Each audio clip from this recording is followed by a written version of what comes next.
गुरुर्ब्रह्मा गुरुर्विष्णुर् गुरुर्ब्रह्मा गुरुर्विष्णुर् गुरुर्देवो महेश्वरः गुरुर्देवो महेश्वरः गुरुसाक्षात् परब्रह्म गुरुर्साक्षात् परब्रह्म तस्मै श्री गुरवे नमः तस्मै श्री गुरवे नमः। यदा यदा हि धर्मस्य ग्लानिर्भवति भारत अभ्युत्थानं धर्मस्य तदात्मानं सृजाम्यहम् परित्राणाय साधूनां विनाशाय च दुष्कृतां धर्म संस्थापनार्थाय संभवामि युगे युगे।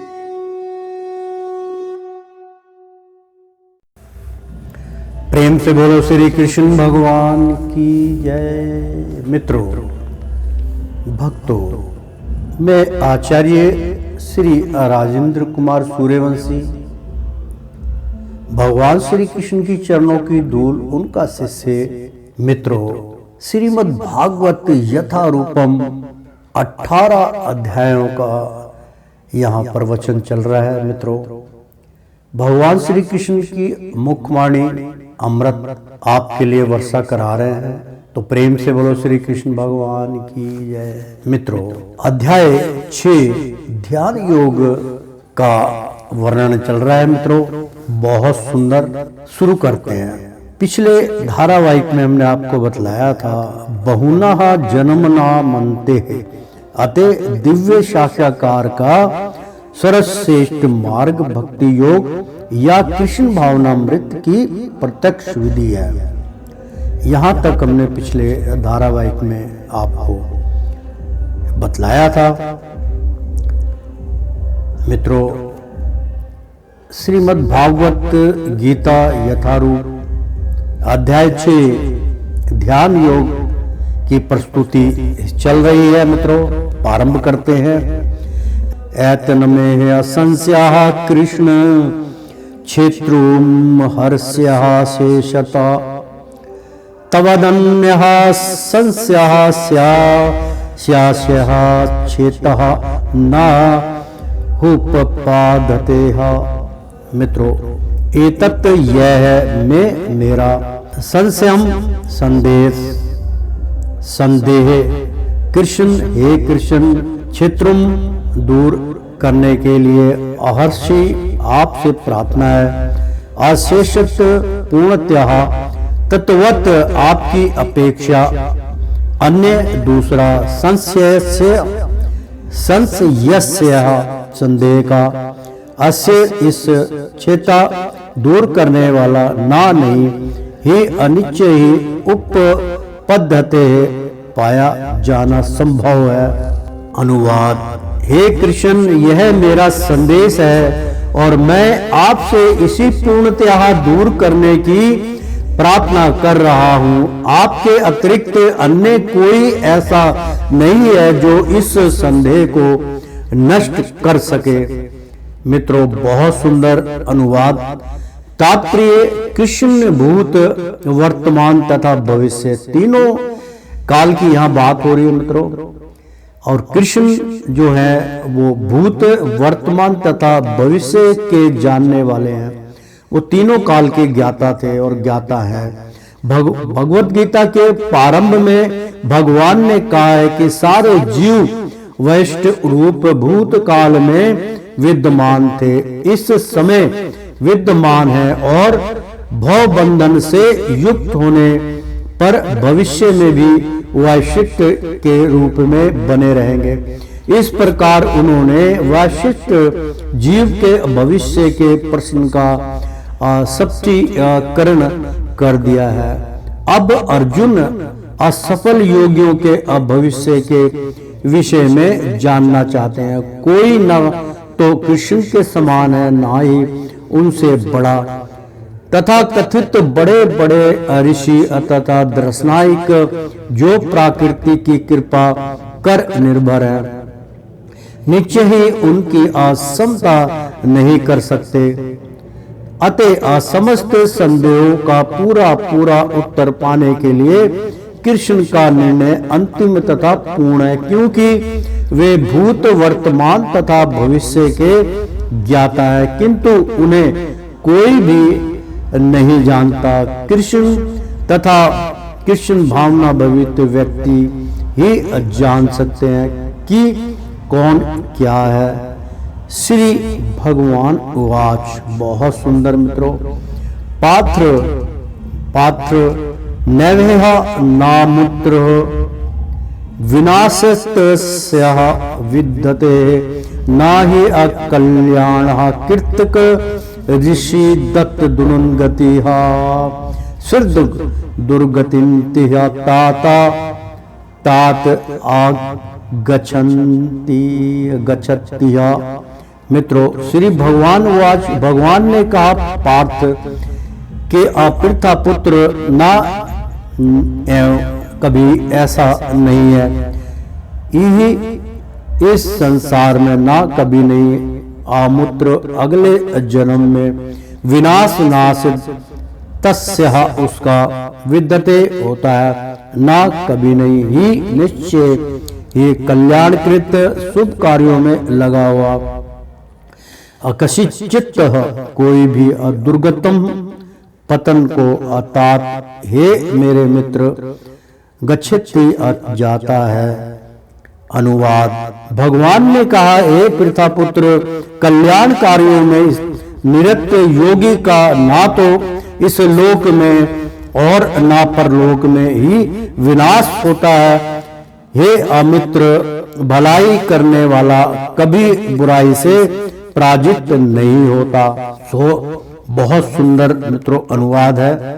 तात्पर्य कहने का ये हुआ, श्रीमद् भागवत में 1, 5 और 17 श्री नारद मुनि व्यास देव को इस प्रकार उपदेश देते हैं। भगवान नारद का यहाँ पे बहुत सुंदर व्याख्यान है। तात्पर्य दस रहे, श्री नारद मुनि व्यास देव को इस प्रकार उपदेश देते हैं। व्यास मुनि जिन्होंने रचना की थी भागवत की, तो व्यास मुनि बहुत पहुंचे हुए थे। व्यास देव को इस प्रकार उपदेश देते हैं, ते कत्वः स्वरधर्म चरणाम्बुज हरे आभर्जन प्रकोशतः पते ततो यदि यत्र का वा भद्रम भूदमुन्मुष्यः कीको वार्थ आपतोषे भजन्तः स्वर धर्मतः। बहुत सुंदर मित्रों, अर्थात यदि कोई समस्त भौतिक आशाओं को त्याग कर भगवान की शरण में जाता है तो इसमें ना तो कोई क्षति होती है और ना पतन। दूसरी ओर अभक्त जन अपने अपने व्यवसायों में लगे रह सकते हैं, फिर भी वे कुछ प्राप्त नहीं कर पाते। भौतिक लाभ के लिए अनेक शास्त्रीय तथा लौकिक कार्य हैं। जीवन में आध्यात्मिक उन्नति अर्थात कृष्ण भावनामृत के लिए योगी को समस्त भौतिक कार्यकलापों का प्रतित्याग करना होता है। कोई यह तर्क कर सकता है कि यदि कृष्ण भावनामृत पूर्ण हो जाए तो इससे सर्वोच्च सिद्धि प्राप्त हो सकती है, किंतु यदि यह सिद्धि प्राप्त ना हो पाई तो भौतिक एवं आध्यात्मिक दोनों दृष्टियों से मनुष्य को क्षति पहुंचती है।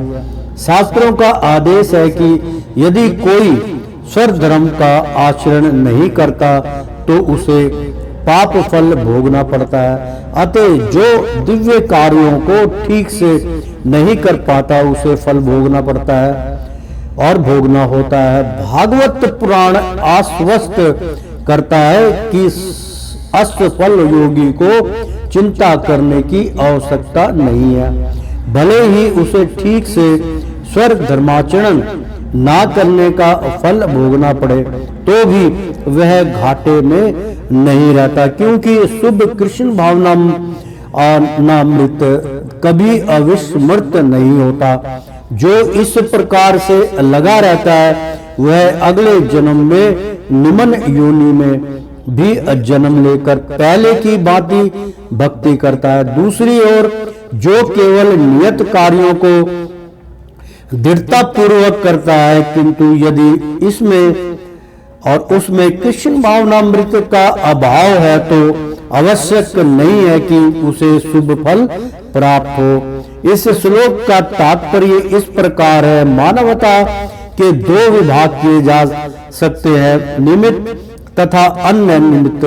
जो लोग अगले जन्म तथा मुक्ति के ज्ञान के बिना पाशविक इंद्रिया तृप्ति में लगे रहते हैं, वे अन्य नियमित विभाग में आते हैं। जो लोग शास्त्रों में वर्णित कर्तव्य के सिद्धांतों का पालन करते हैं, वे निमित्त विभाग में वर्गीकृत होते हैं। अनियमित विभाग के संस्कृत तथा असंस्कृत और अंशसंस्कृत शिक्षित तथा अशिक्षित बलि तथा निर्बल लोग पाशविक वृत्तियों से पूर्ण होते हैं। उनके कार्य कभी भी कल्याणकारी नहीं होते, क्योंकि वे पशुओं की भांति आहार, निंद्रा, भय तथा मैथुन का भोग करते हुए इस संसार में नियंत्रण रहते हैं, जो सदा ही दुख में है। किंतु जो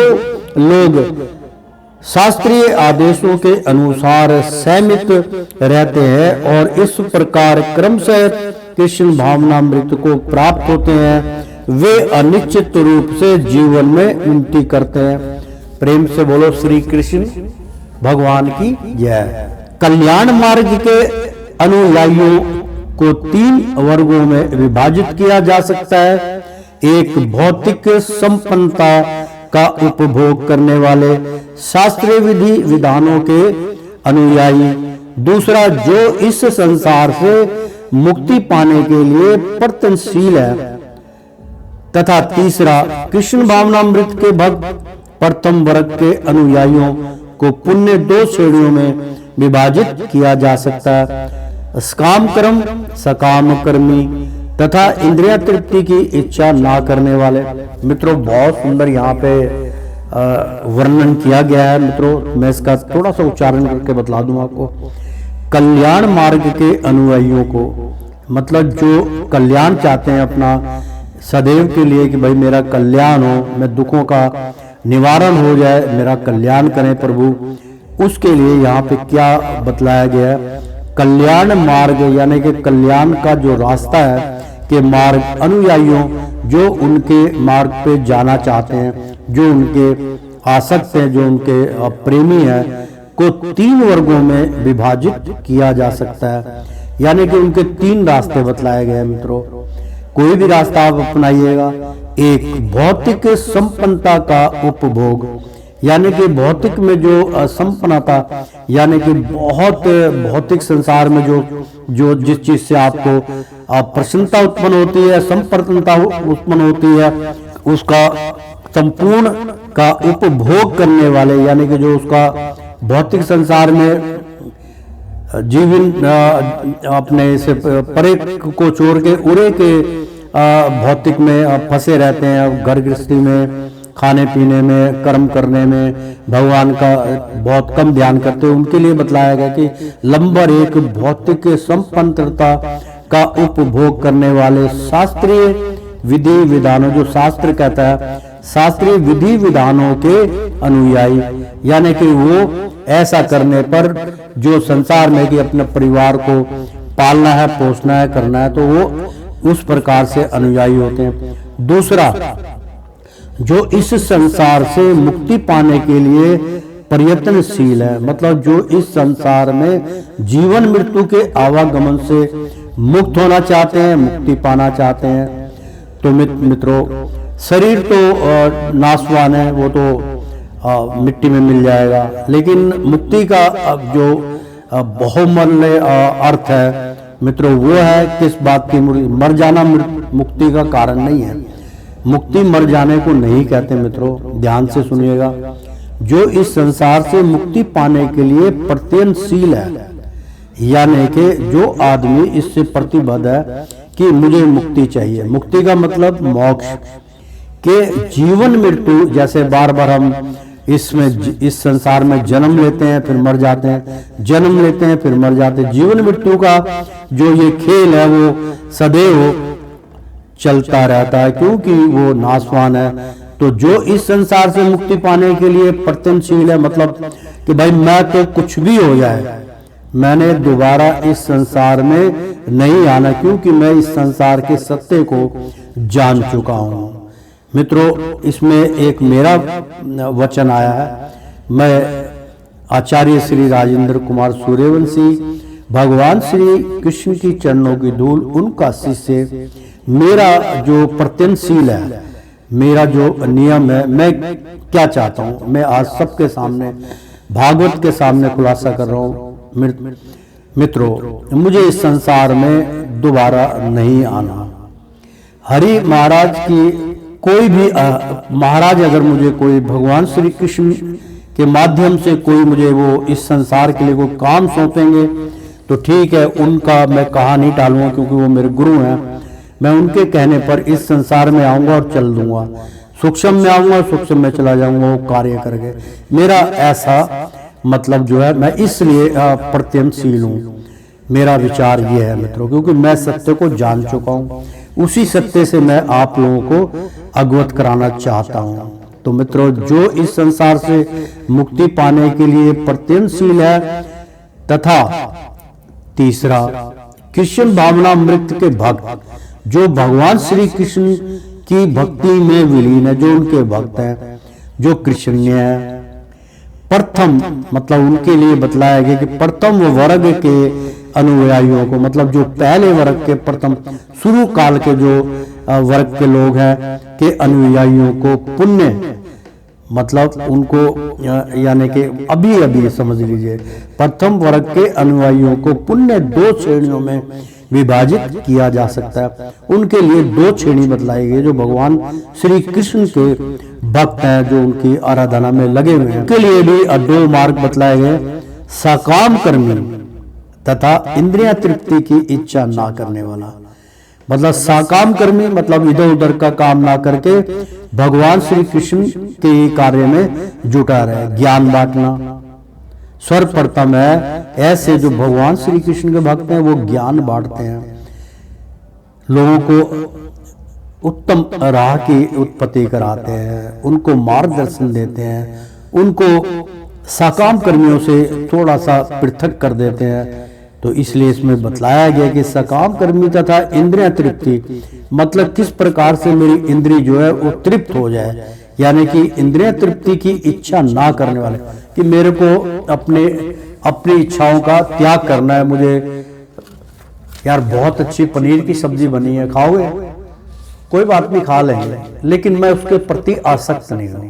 आप समझे मेरा कहने का तात्पर्य मित्रों, कि इंद्रिय तृप्ति, अब उससे तो हमारा पेट भरेगा, स्वाद आएगा, तो इंद्रिय तृप्त हो जाएगी। अगर कहीं पे मुफ्त का खाना मिल रहा है, क्या क्या मिल रहा है, भंडारा है, बहुत उत्तम स्वादिष्ट भोजन मिल रहा है, मेरे को मेरी इच्छा ही नहीं है, मैं भोजन क्या करूंगा? जब मेरी इच्छा होगी मुझे सूखी रोटी मिल जाएगी, नमक लगा के वो खा लूंगा, पानी से खा लूंगा, उसी में मैं आनंदित हो जाऊंगा, उसमें ही सब कुछ मिल जाएगा मुझे। तो कहने का मतलब है सकाम कर्मी तथा इंद्रिय तृप्ति की इच्छा ना करने वाले सकाम कर्मी जीवन के उच्चतर सतत तक उठ सकते हैं। मतलब ऐसे लोग, ऐसे महापुरुष वो उच्चतर सतर तक उठ सकते हैं, मतलब ऊपर तक, मतलब पर ब्रह्मा में विलीन हो सकते हैं। श्रीमद् भागवत गीता यथारूपम अध्याय 6 चल रहा है मित्रों। यहां तक कि स्वर्ग लोक को जा सकते हैं, तो भी इस संसार से मुक्त ना होने के कारण वे सही ढंग से शुभ मार्ग का अनुगमन नहीं करते। शुभ कर्म तो वे है जिससे मुक्ति प्राप्त हो। कोई भी ऐसा कार्य जो परम आत्मा साक्षात्कार या देहात्म बुद्धि से अमुक्ति की ओर उन्मुख नहीं होता, वह रंच मात्र भी कल्याण प्रद नहीं होता। कृष्ण भावनामृत संबंधी कार्य ही एकमात्र शुभ कार्य है, और जो भी कृष्ण भावनामृत के मार्ग पर प्रागति करने के उद्देश्य से सवेक्षा से समस्त शारीरिक असुविधाओं को स्वीकार करता है, वही घोर तपस्या के द्वारा पूर्ण योगी कहलाता है। क्योंकि अष्टांग योग पद्धति कृष्ण भावनामृत की चरम अनुभूति के लिए होती है, अतः यह पद्धति भी कल्याणप्रद है। अतः जो कोई इस दिशा में यथाशक्य प्रयास करता है, उसे कभी अपने पतन के प्रति भयभीत नहीं होना चाहिए। मित्रों, बहुत सुंदर वचन चल रहा था। मैं थोड़ा सा आपको इसके ऊपर रोशनी डाल दूं, क्योंकि कुछ इसके अंदर क्योंकि मित्रों थोड़ी शुद्ध हिंदी है, थोड़ा संस्कृत है, थोड़ा सा समझना सबके लिए मुश्किल हो जाता है, मेरे लिए भी हो जाता है। तो उसमें माइंड करने की जरूरत नहीं है। मैं अपना जितना मुझसे होता है मैं उतना आपको बहुत पूर्ण योगी मतलब पूर्ण रूप से मैं आपको बतलाता हूँ उसमें। तो इसमें एक शब्द बार बार आता है मित्रों, अष्टांग योग की बात यहाँ पे आती है। अष्टांग यानी कि अष्टांग योग के कई योग तरीके बतलाए गए हैं। अष्टांग योग के अंदर योगाभ्यास आ जाते हैं, त्रिकुटी केंद्रित करनी है, त्रिकुटी में दोनों बताया गया है, दोनों भौं के बीच में अपना चौकड़ी मार के ध्यान केंद्रित करो, वो भी अष्टांग योग कहलाता है। पद्म आसन, वो भी अष्टांग योग है। एक पैर से ऊपर करो, अपने आप को कस दो, वो भी अष्टांग योग है। यानी कि अष्टांग मतलब आप अपने से ऊपर को जो भी आपके अंदर जो प्रकाश है, जो आपके अंदर मतलब ध्यान योग है, उसको आप अष्टांग योग यानी कि ऊपर की दिशा में ले जाइए।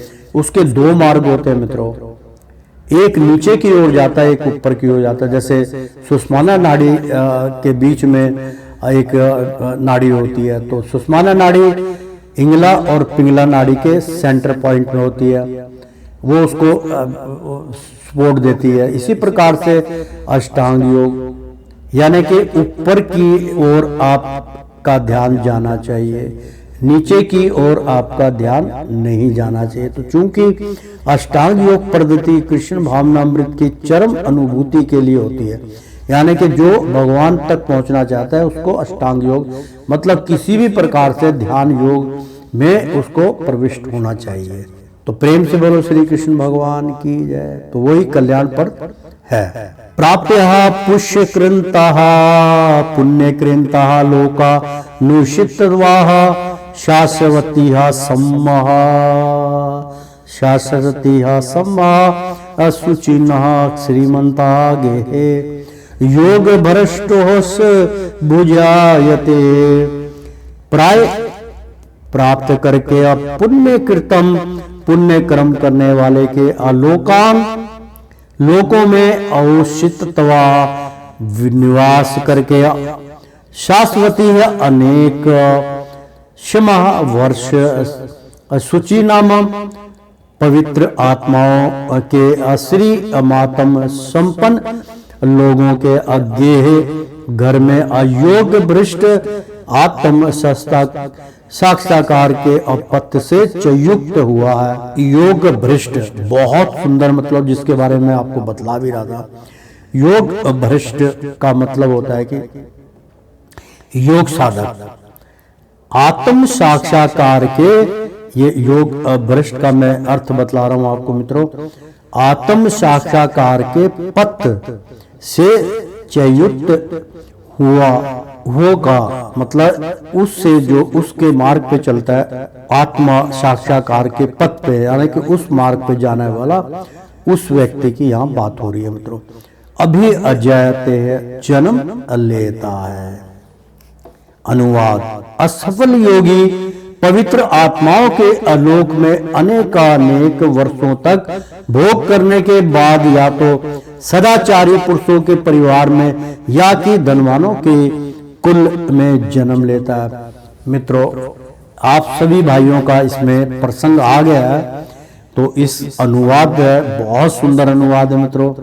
असफल योगी जो कर्तव्य करते करते भगवान की भक्ति करते करते असफल हो जाता है, जब उसको कुछ नहीं मिलता, बहुत उसने उपाय किए, गुरु की शरणागत में गया और बहुत भगवान को दर्शनार्थ, भगवान की दर्शनों की अभिलाषा लिए काफी समय से वो भटकता रहा, लेकिन जब उसको कुछ नहीं मिला, वो अपने अंधकार से नहीं निकल पाया।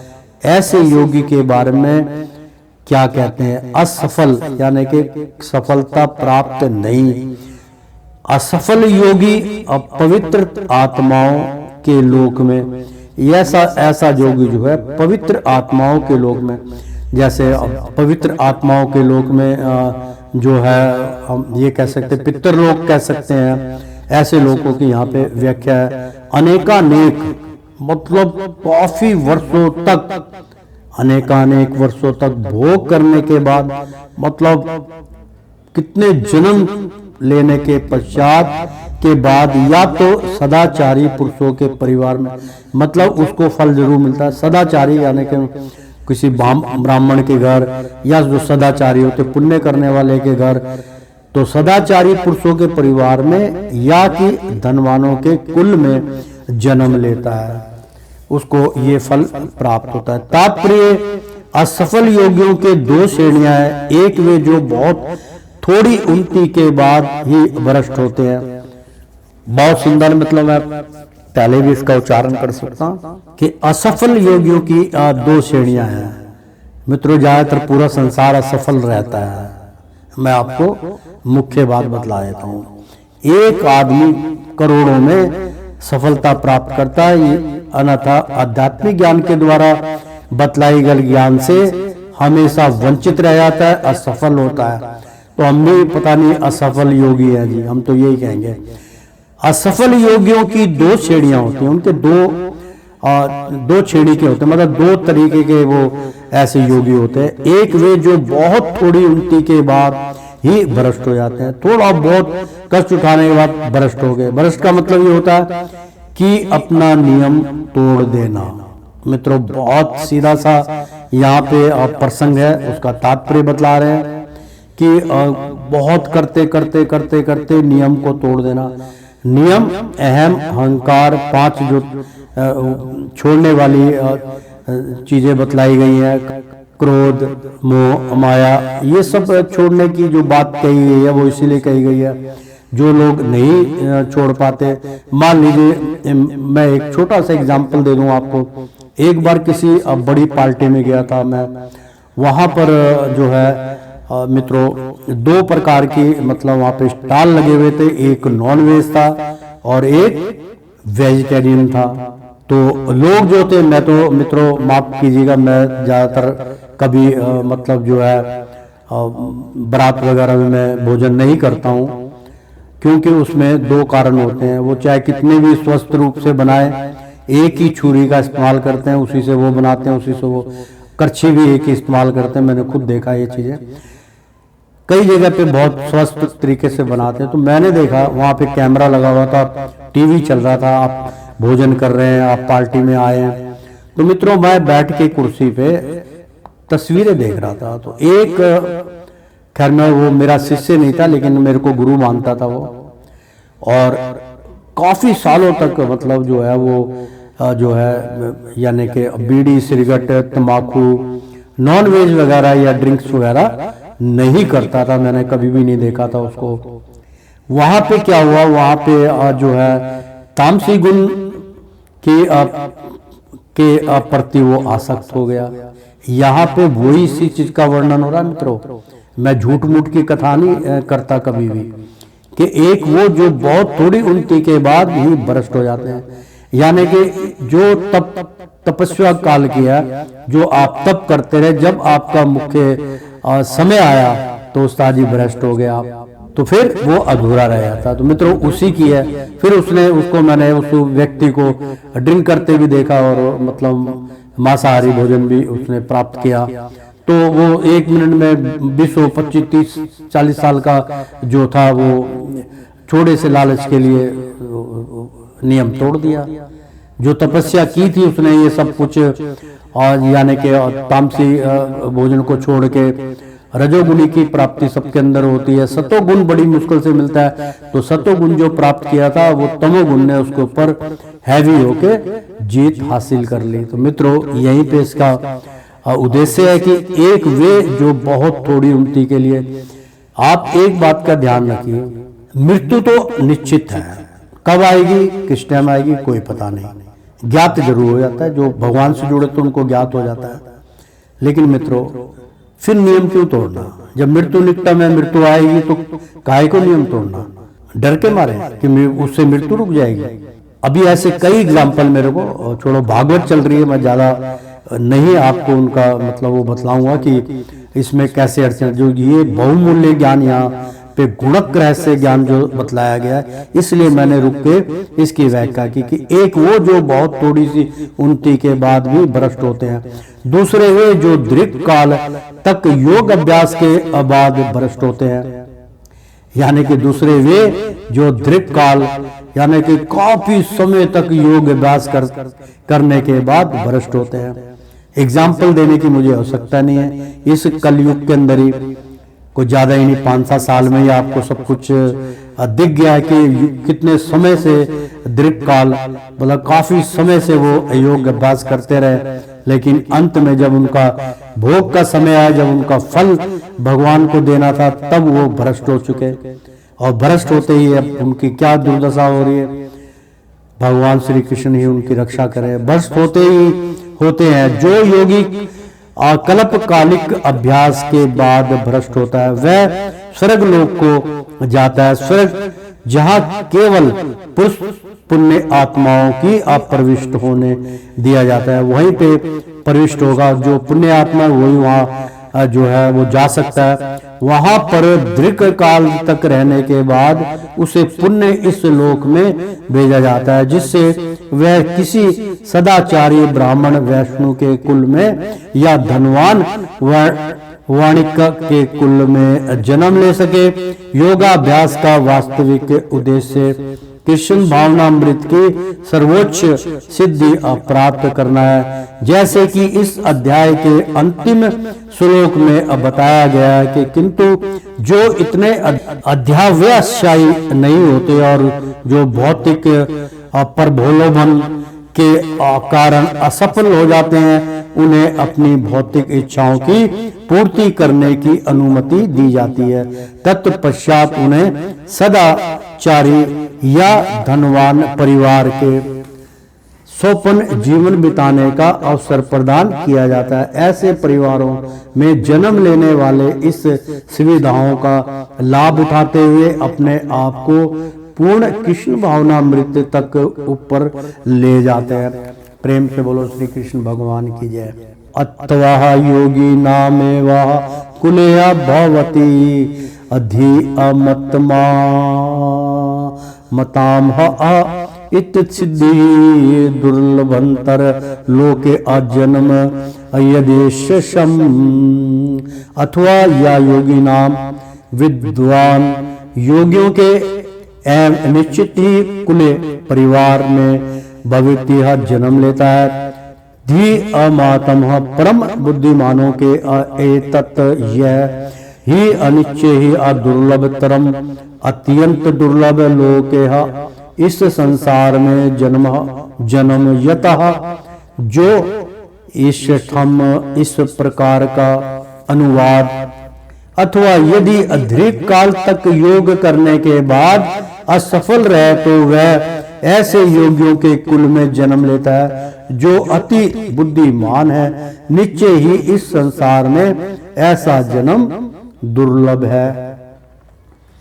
तात्पर्य यहाँ पर ऐसे योगियों के कुल में जो बुद्धिमान है जन्म लेने की प्रशंसा की गई है, क्योंकि ऐसे कुल में उत्पन्न बालक को प्रारंभ से ही आध्यात्मिक प्रोत्साहन प्राप्त होता है। विशेषतः आचार्यों या गोस्वामियों के कुल में ऐसी परिस्थिति है। ऐसे कुल अत्यंत विद्वान होते हैं और परंपरा तथा प्रशिक्षण के कारण श्रद्धावान होते हैं। इस प्रकार ये गुरु बनते हैं। भारत में ऐसे अनेक आचार्य कुल हैं, किंतु अब ये अपर्याप्त विधा तथा प्रशिक्षण के कारण पतनशील हो चुके हैं। भागवत कृपा से अभी भी कुछ ऐसे परिवार हैं जिसमें पीढ़ी दर पीढ़ी योगियों को प्रशय मिलता है। ऐसे परिवार में जन्म लेना सचमुच ही अत्यंत सौभाग्य की बात है। सौभाग्यवश हमारे गुरु विष्णुपाद श्रीमद् भक्ति सिद्धांत सरस्वती गोस्वामी महाराज को तथा स्वयं हमें भी ऐसे परिवारों में जन्म लेने का अवसर प्राप्त हुआ। हम दोनों को बचपन से ही भागवत भक्ति करने का प्रशिक्षण दिया गया। बाद में दिव्य व्यवस्था के अनुसार हमारी उनसे भेंट हुई। तंत्र अत्ता बुद्धि संयोग लभते पर्वा देहि कम हो यत्तते चाततो भूये संसिद्यो कुरुनंदनः। तंत्र वहा तम उस बुद्धि संयोगम चेतना ही जागृति को संयोगम चेतना की जागृति को लभते है प्राप्त होता है। पर्व देहकम पूर्व देह से यत्ते प्रयास करता है। चा अभी तत्पश्चात भूय पुण्य संसिद्ध हो सिद्धि के लिए कुरुनंदन हे कुरुपुत्र।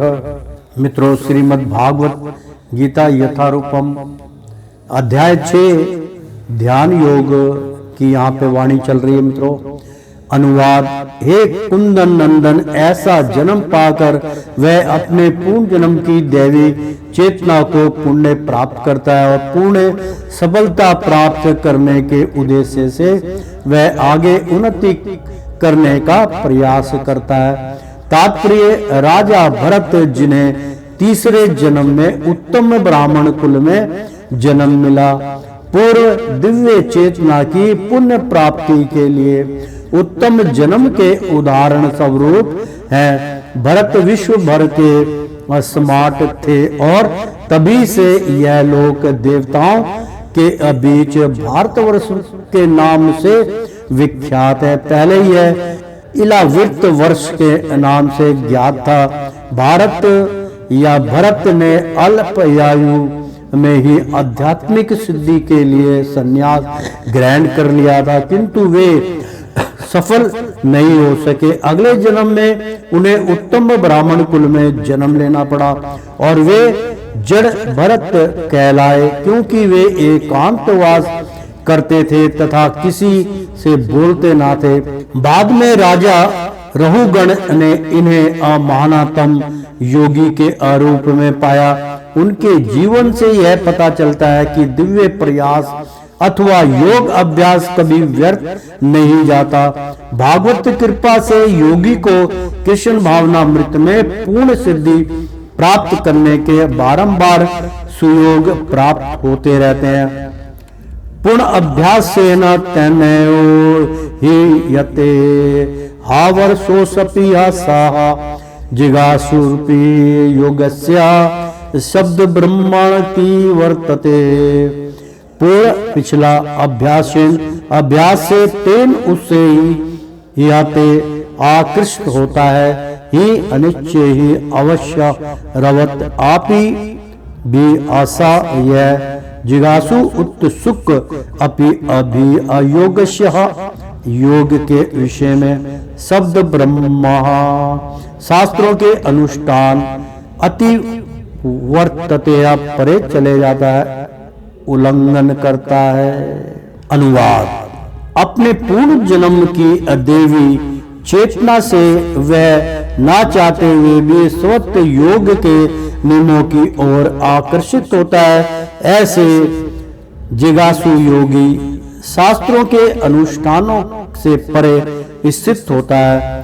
तात्पर्य उन्नत योगीजन शास्त्रों के अनुष्ठानों के प्रति अधिक आकृष्ट नहीं होते, किंतु योग नियमों के प्रति समस्त आकृष्ट होते हैं, जिनके द्वारा वे कृष्ण भावनामृत में आरूढ़ हो सकते हैं। श्रीमद् भागवत में 3:3307 उन्नत योगियों द्वारा भौतिक अनुष्ठानों के प्रति अवहेलना की व्याख्या इस प्रकार की गई है। अहो अवत, बहुत सुंदर श्लोक मित्रों। अहो बत सच पच्च हस्तो गरियाना यजिहार्गे वर्तते नाम तुनम यम ते पुष्ट पस्तते जुहुवी अशर न्यूराणया अते अपुष्ट पस्तते जुहु सरनुरायर ब्राह्मण चूर्णनमः अगणित ये ते अगणित ये ते। मित्रों बहुत सुंदर श्लोक है ये, मैं दोबारा इसका उच्चारण करके बतलाता हूं आपको। अहो बत सत्ययोचितो गरियान यजि साग्रेहा वर्तते नाम तुम यम ते पुष्ट परतस्ते जुहु असनुर्या रायर्या ब्रह्मण चुनिनी निर्मा गणंति ये ते। हे भगवान, जो लोग आपके पवित्र नाम का जप करते हैं वे चंडालों के परिवारों में जन्म लेकर भी आध्यात्मिक जीवन में अत्याधिक प्रगत होते हैं। ऐसे जप करता निस्संदेह सभी प्रकार के तप और यज्ञ कर चुके होते हैं, तीर्थ स्थानों में स्नान कर चुके होते हैं और समस्त शास्त्रों का अध्ययन कर चुके होते हैं। इसका सुप्रसिद्ध उदाहरण भगवान चैतन्य ने प्रस्तुत किया। उन्होंने ठाकुर हरिदास को अपने परम प्रिय शिष्य के रूप में स्वीकार किया। यद्यपि हरिदास का जन्म एक मुसलमान परिवार में हुआ था, किंतु भगवान चैतन्य ने उन्हें नामाचार्य की पदवी प्रदान की, क्योंकि वे प्रतिदिन नियम पूर्वक 3 लाख बार भगवान के पवित्र नाम हरे कृष्ण कृष्ण कृष्ण हरे हरे, हरे राम राम राम हरे हरे का जप करते थे। मित्रों बीच बीच में महामंत्र का आपको दान मिल रहा है। अगर आपको कोई गुरु नहीं मिला है तो आप समस्त गुरु मानकर, भगवान को अपना गुरु मानकर और आचार्य को अपना गुरु मानकर इस महामंत्र का आप प्रतिदिन जप कर सकते हैं। हरे कृष्णा कृष्णा कृष्णा हरे हरे, हरे राम राम राम हरे हरे। मित्रों ये कीर्तन आप कर सकते हैं, का जप करते थे, और चूंकि वे नियंत्रण भगवान के पवित्र नाम का जप करते रहते थे, अतः यह समझा जाता है कि पूर्ण जन्म में उन्होंने शब्द ब्रह्मा नामक वेद वर्णित कर्म कांडों को पूरा किया होगा। अतः जब तक कोई पवित्र नहीं होता तब तक कृष्ण भावनामृत के नियमों को ग्रहण नहीं करता, या कि भगवान के पवित्र नाम हरे कृष्ण का जाप नहीं कर सकता। यानी कि पिछले जन्म का ही आपको जो पुण्य प्राप्त है तभी आप हरे कृष्ण का जाप आपको प्राप्त होगा।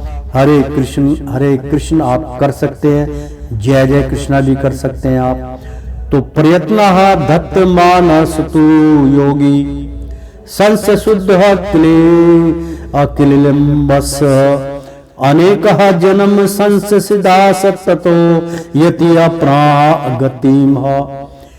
प्रयत्नात् कठिन अभ्यास से अवर्तमान प्रयास करते हुए तू तथा योगी ऐसे योगिया शुद्ध होकर विकलिप्त जिन्होंने सारे पाप अनेक जन्मों के बाद असंसिद्ध सिद्धि प्राप्त करके तत्पश्चात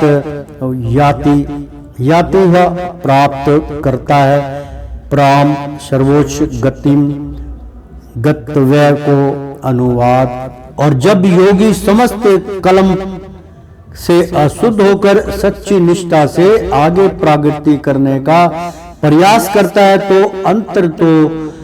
अंत दोगतवा अनेक जन्मों के अभ्यास के पश्चात सिद्धि लाभ करके वह परम गंतव्य को प्राप्त करता है।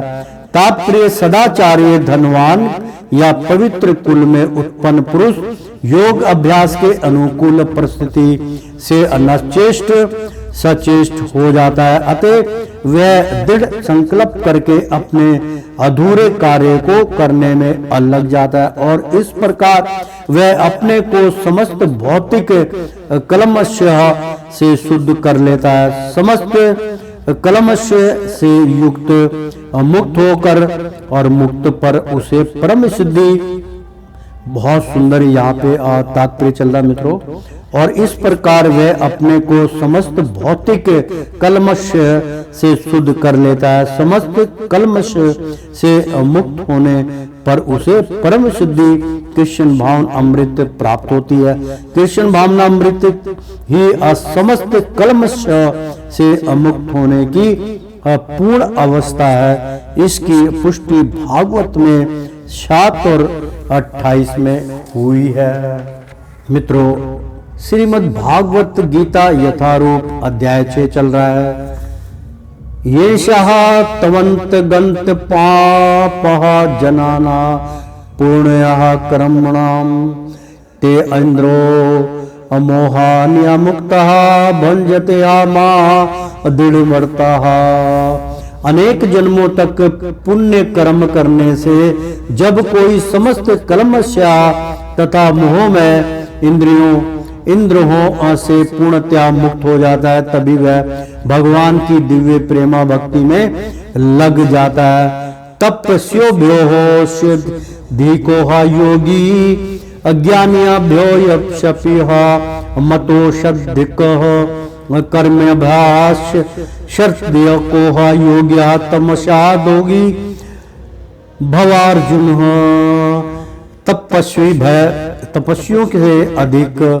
तपस्वियों से अधिक श्रेष्ठ बढ़कर योगी ज्ञान है। ज्ञानियों से अपि भी मते माना जाता है। अधिक बढ़कर कर्मभ्यः सकाम कर्मों की अपेक्षा भी अधिक श्रेष्ठ योगी अयोगी तम स्मात् अते योगी भव बनो होवे। अर्जुन, हे अर्जुन, अनुवाद। एक योगी पुरुष एक तपस्वी से, ज्ञानी से तथा सकाम कर्म से बढ़कर होता है। अतः हे अर्जुन, सभी प्रकार से तुम योगी बनो। तात्पर्य, जब हम योग का नाम लेते हैं तो हम अपनी चेतना को परम सत्य के साथ जोड़ने की बात करते हैं। विविध अभ्यासकर्ता इस पद्धति को ग्रहण की गई विशेष विधि के अनुसार विभिन्न नामों से पुकारते हैं। जब यह योग पद्धति या सकाम कर्मों से मुख्यतः संबंधित होती है तो कर्म योग कहलाती है। जब यह चिंतन संबंधी होती है तो ज्ञान योग कहलाती है और जब यह भगवान की भक्ति से संबंधित होती है तो भक्ति योग कहलाती है। भक्ति योग या कृष्ण भावना अमृत समस्त योगों की परम सिद्धि है, जैसा कि अगले श्लोक में बताया जाएगा। भगवान ने यहाँ पर योग की अश्रेष्ठता की पुष्टि की है, किंतु उन्होंने इसका उल्लेख नहीं किया। श्रीमन नारायण नारायण हरि, तेरी लीला सबसे न्यारी न्यारी बोलो हरि हरि। ओ श्रीमन नारायण नारायण हरि हरि। प्रेम से बोलो श्री कृष्ण भगवान की जय। मित्रों एक बार बोल दो ना राधे राधे।